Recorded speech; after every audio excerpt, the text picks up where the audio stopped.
Welcome to the Fire and Earth podcast with your hosts, Jason Mefford and Kathy Gruber. Fire and Earth, giving you the keys to unlock your limitless potential.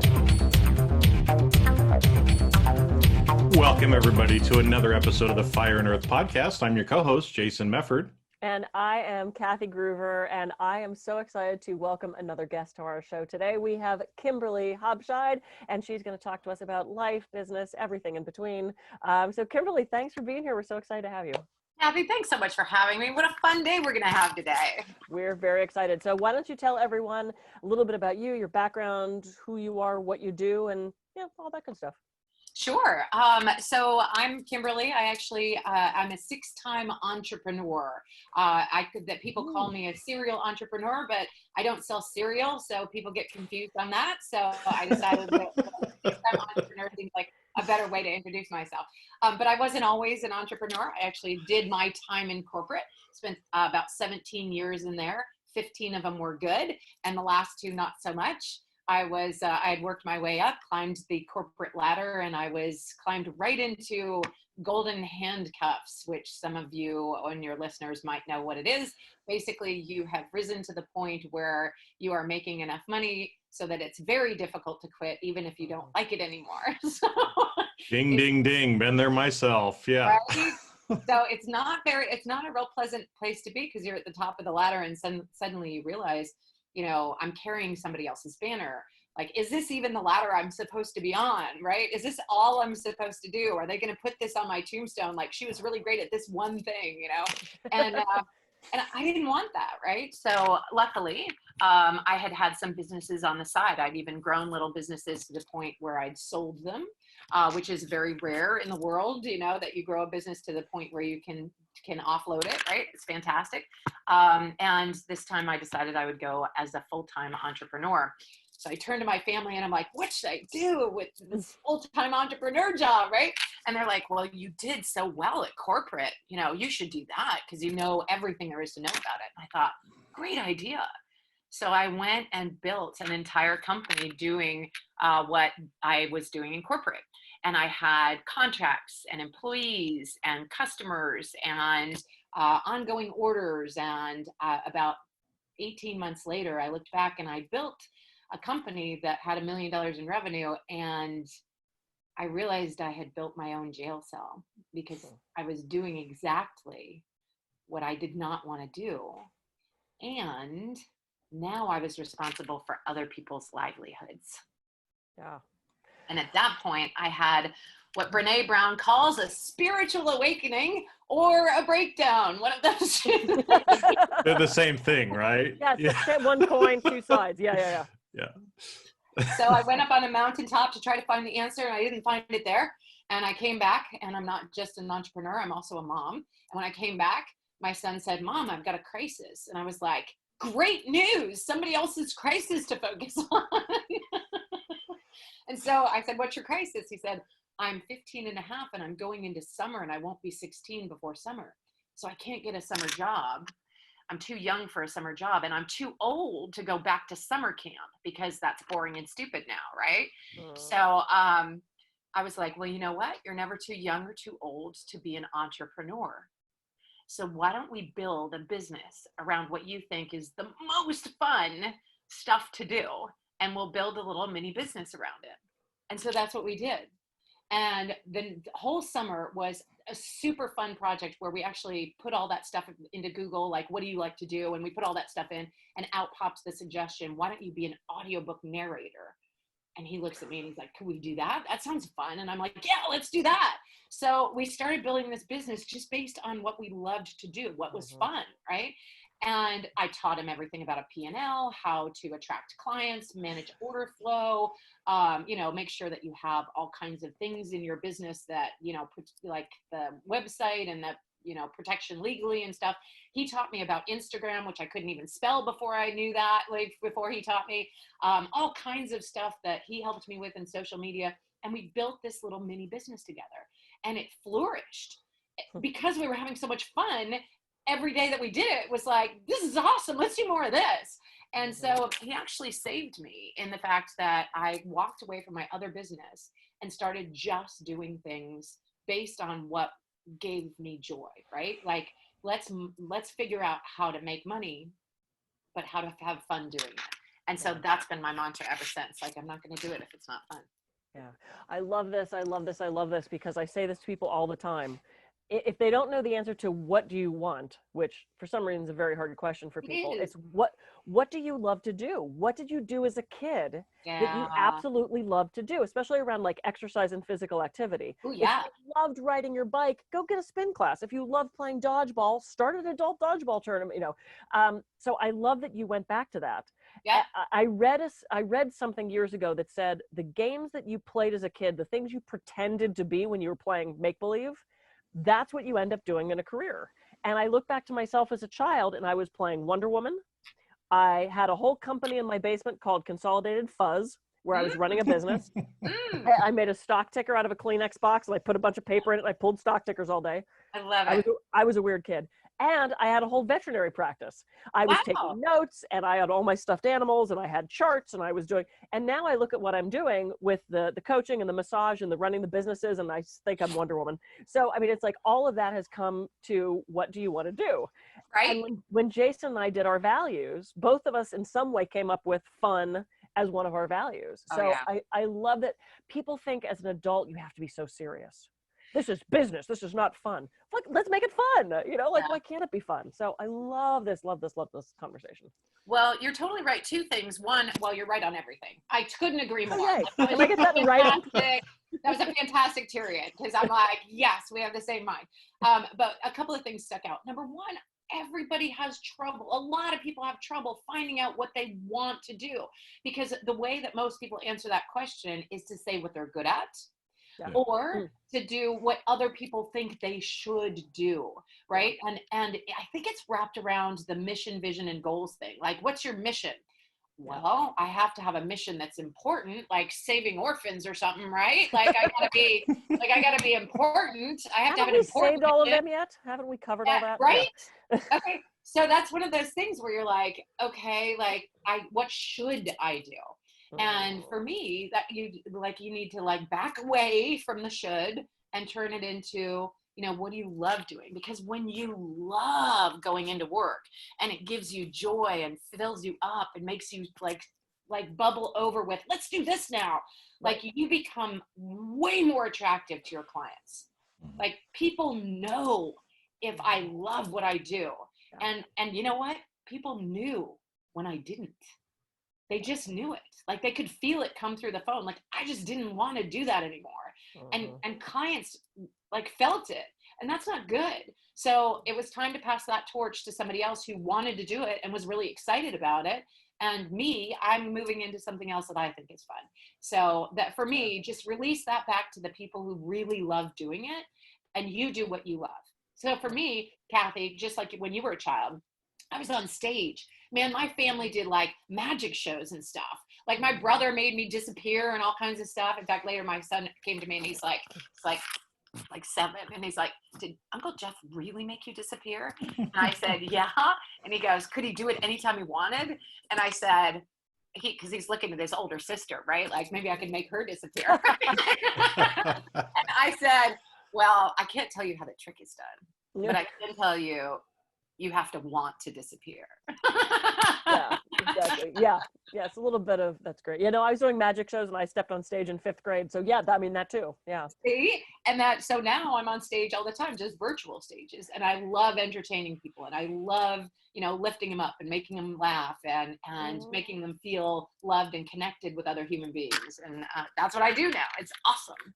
Yeah. Well, and I have to say too, kudos to you for when your son came to you, that you actually encouraged him and taught him how to do it, right?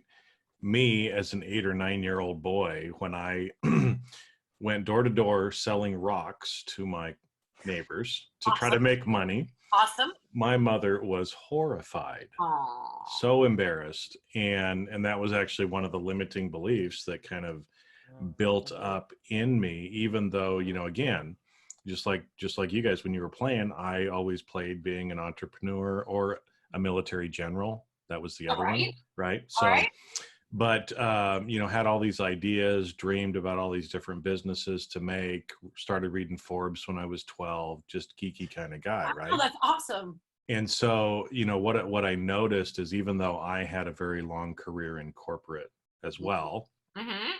I was always trying to do side businesses. And when I go back and think about it, I mean, geez, we had great ideas, right? But it was just, they were big ideas. But that I've always had that entrepreneurial striving in me, which again is no reason why, 8 years ago when I left corporate, this is what I'm doing, right? But so many people don't get taught that. And I think it's especially so important now because the corporate environment is so toxic. And what we're going to see now, we saw it in 2008, 2009.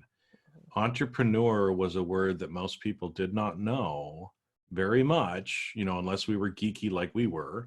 I knew it when I was a little kid, but most people didn't know it until 2008, 2009. Why? Because so many people lost their corporate jobs. They had to start their own businesses. We're going to go through another cycle like that now, where there's going to be another wave of people creating their own businesses and actually hopefully, prayerfully doing something that's fun, right? So instead of their jobs sucking the life out of them, as corporate usually does, it actually gives them energy and a fulfilled life. Yeah, that's very well said, Jason. And I would love to camp onto that. I know that some people are in corporate and they're loving their jobs. As long as you love it and you're having fun, awesome, keep going. That's great. But just make sure that you're not on a ladder that if you climb to the top, you don't really want to be on that ladder, right? But there are times where, I'm telling you, 15 years in corporate was really good for me. It was the last two where I saw behind the scenes and the politics and they were making decisions that I wouldn't agree with, and then I had to go carry that banner to other people. I didn't feel good about it, right? So and I stuck around for 2 more years, so it wasn't that great a decision, but that's just where I was. But for 15 years it was a really good, fun ride. And there may be some people on that ride, and if they get to the top, just know that entrepreneurship is definitely an option.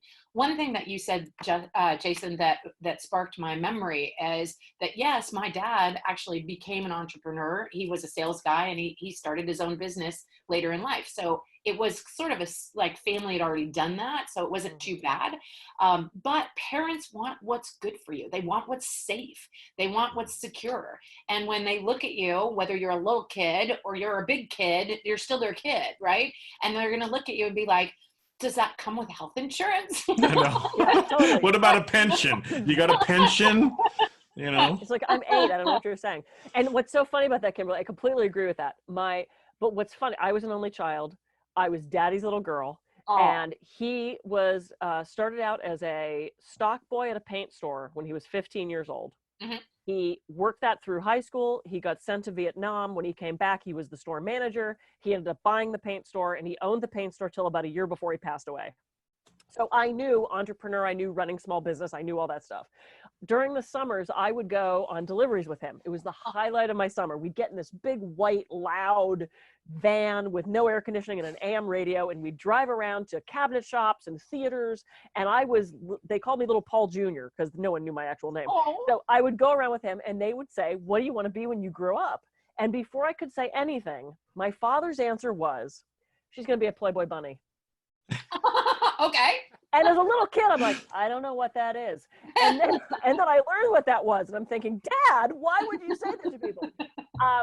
Now, behind closed doors, he wanted me to be an accountant, which is hilarious because me and math, no, not a good thing. But it's true. He encouraged me to do everything I wanted to do, but with that plan B. All right. Have something to fall back on. Yes, you can absolutely be a theater major. Have something to fall back on. Yes. Yeah. You can absolutely go to school and study theater, but it can't be the 2-year American Academy of Dramatic Arts where all you learn is theater. You have to get a degree. So there was that nice blend of reach for your dream, have something practical. And being that I grew up in that family of entrepreneur-ish, he didn't start anything, but he ran a small business during times when things like, Home Depot and Sears started carrying paint.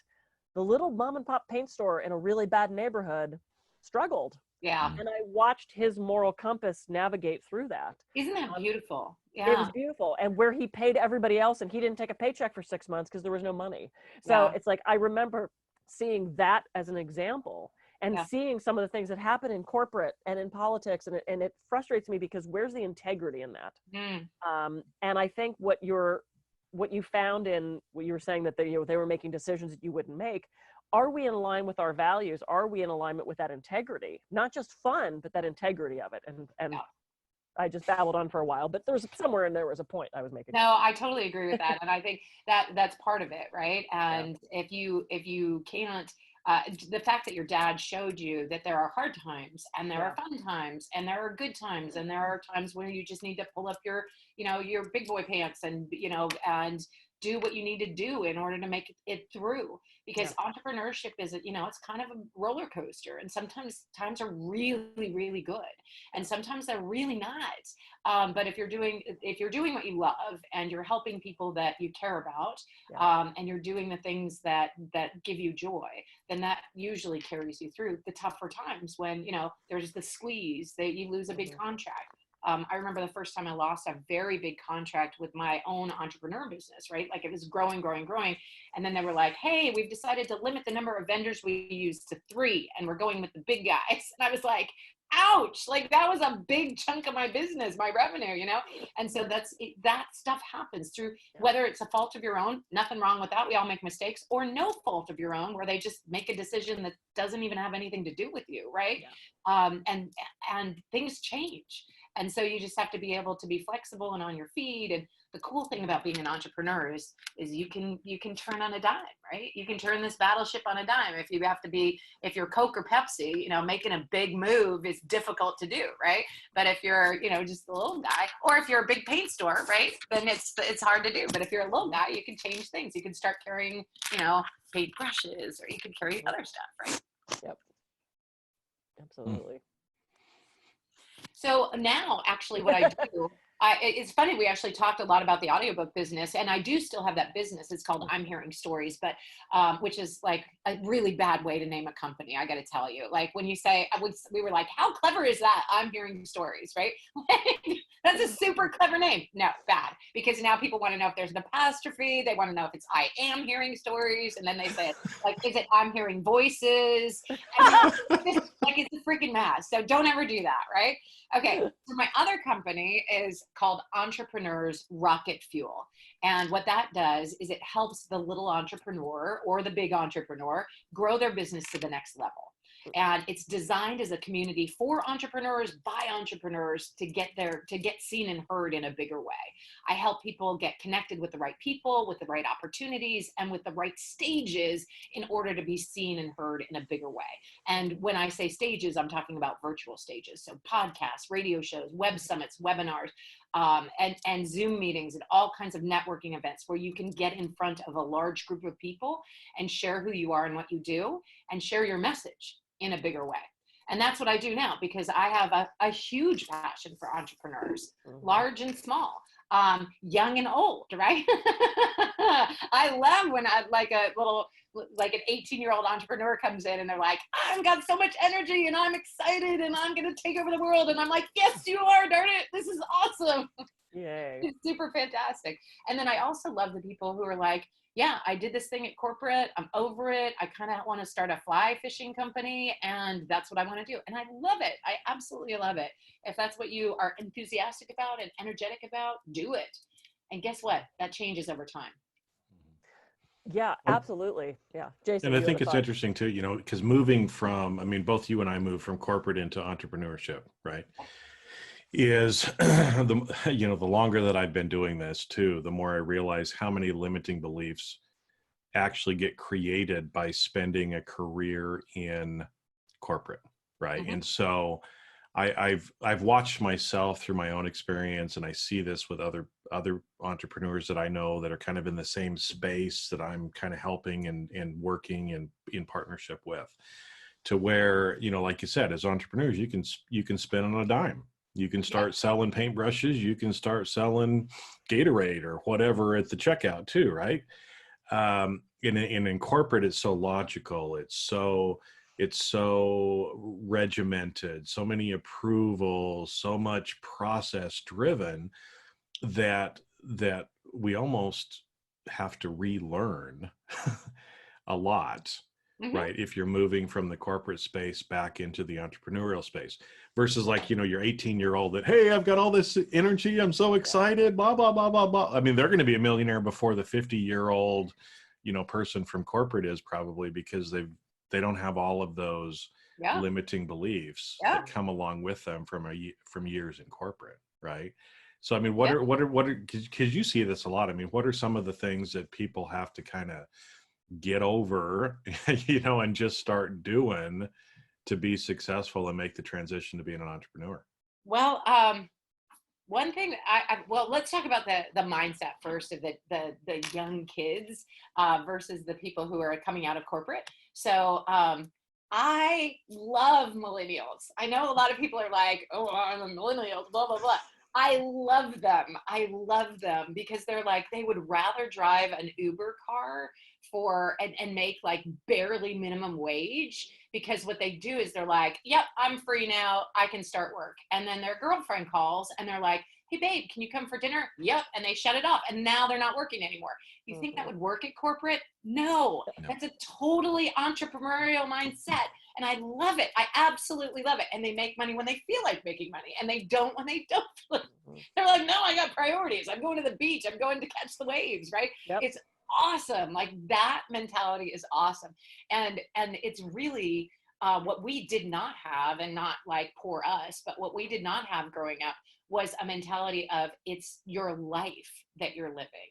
Right? Mhm. It was, what you need to do to have security is get yourself a corporate job so that you have that health insurance, right? But with the kids these days, I hate when people say that, kids these days, when kids these days go into like the idea of making money, they're like, I don't know if I want to work for that company because the values don't align with Right. mine. Mhm. I don't know if I want to work with, like my daughter. We've talked a lot about my son. He's an entrepreneur, and he's actually leaving today for U of A, and he's going to major in entrepreneurship. How freaking cool is that? Like, he's Wow. awesome. At 18, he's going into entrepreneurship and marketing. It's cool. And one day he's going to own the world. It's awesome. Like, he's that kid, right?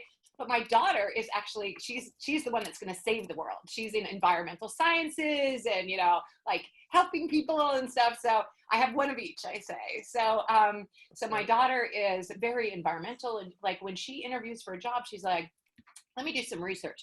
She came to me and she's like, this particular company has a scandal that ran against it for like 2 years ago, that they were doing water testing, and 2 of their employees decided that they would like fake the water test. And I was like, well, that's just the employees, everybody has bad employees. And she's like, yes, but corporate decided to like sweep it under the rug. So I don't want to work there. And I was like, got it. That totally makes sense. Right. Wow. And like, who would do that in our era? Like, would you have done that?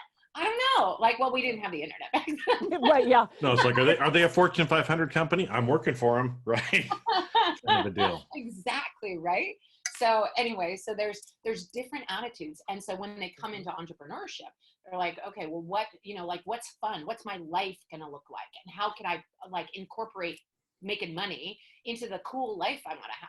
Where like other people are trying to be like, how can I make sure I have a secure future and retirement? But millennials are not thinking that. They're just like, I'm gonna live life, right? So I think that mindset is really important when you go in, but wherever your mindset is, you just work with that, right? Just stay toward like what you love doing. One quick story is I actually love doing my podcast. I absolutely love recording it, just like this, right? I meet the coolest people.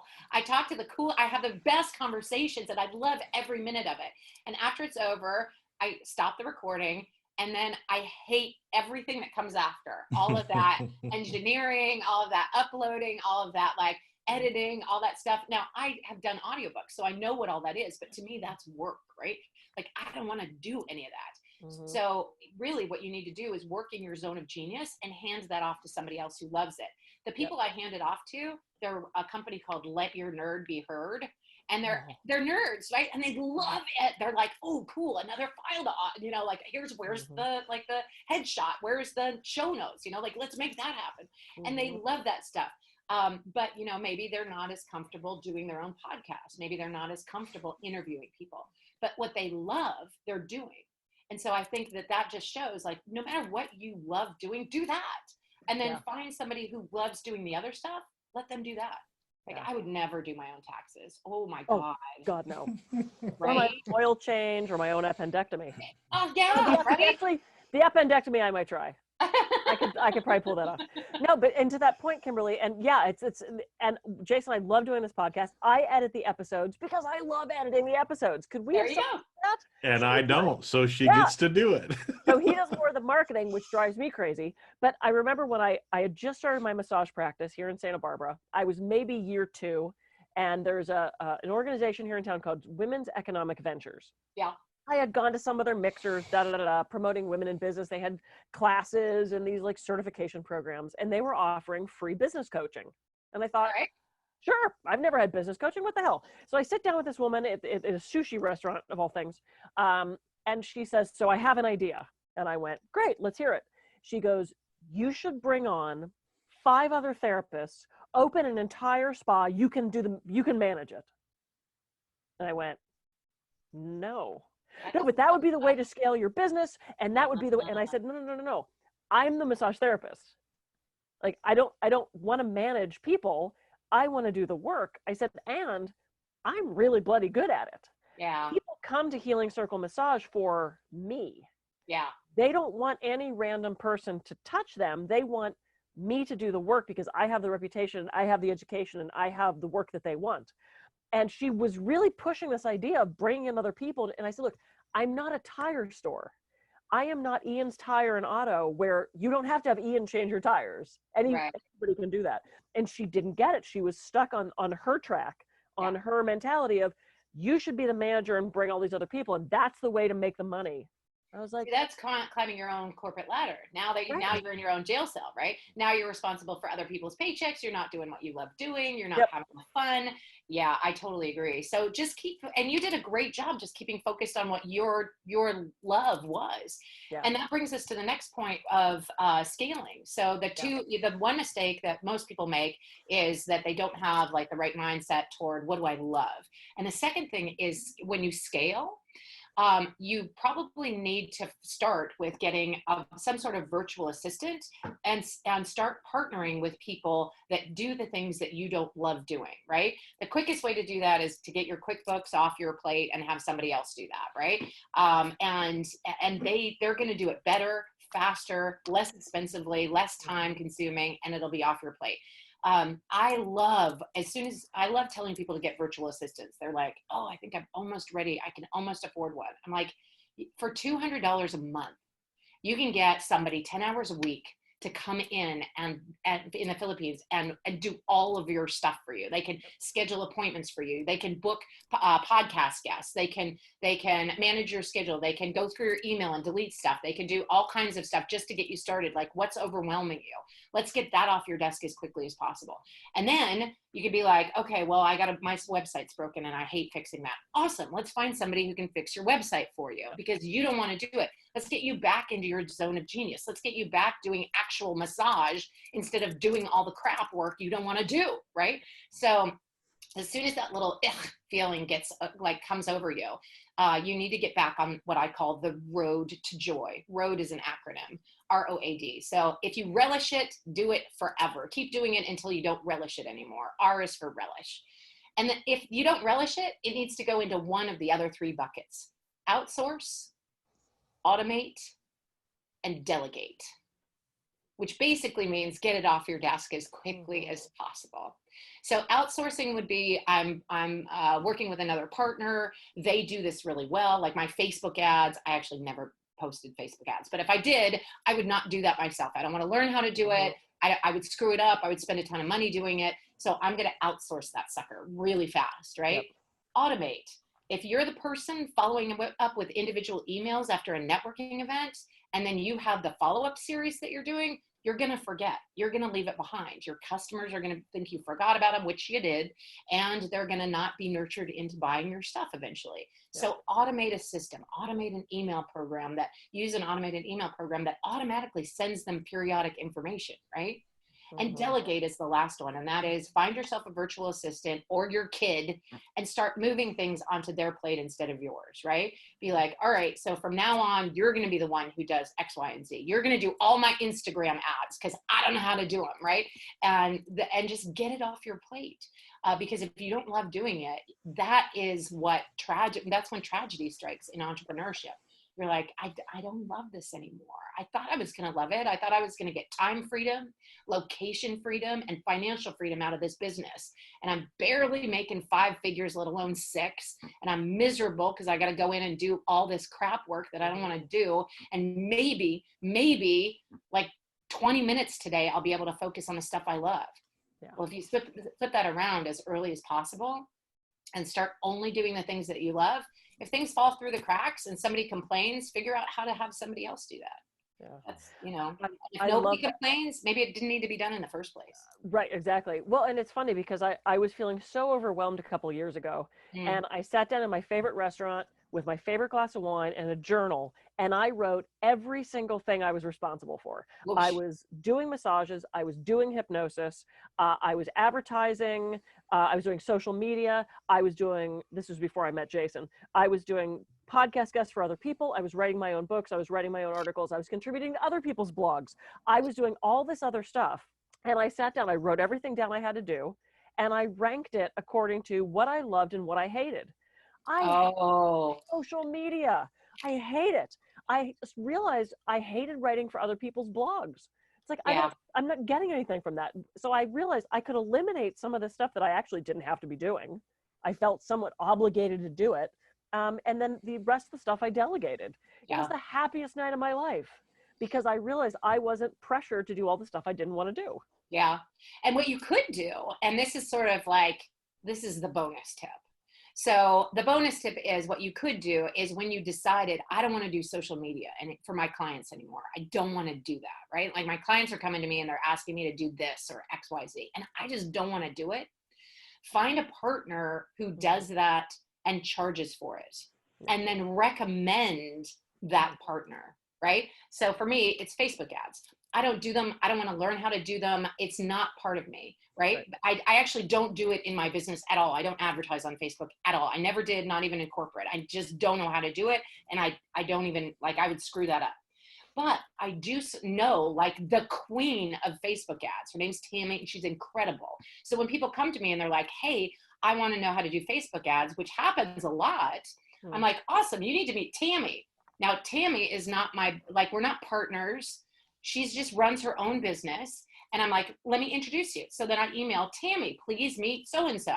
They're awesome. They're looking for somebody to do Facebook ads. Tammy is an incredible person her name is Tammy Lane. She does Facebook Faucet, and I totally endorse her.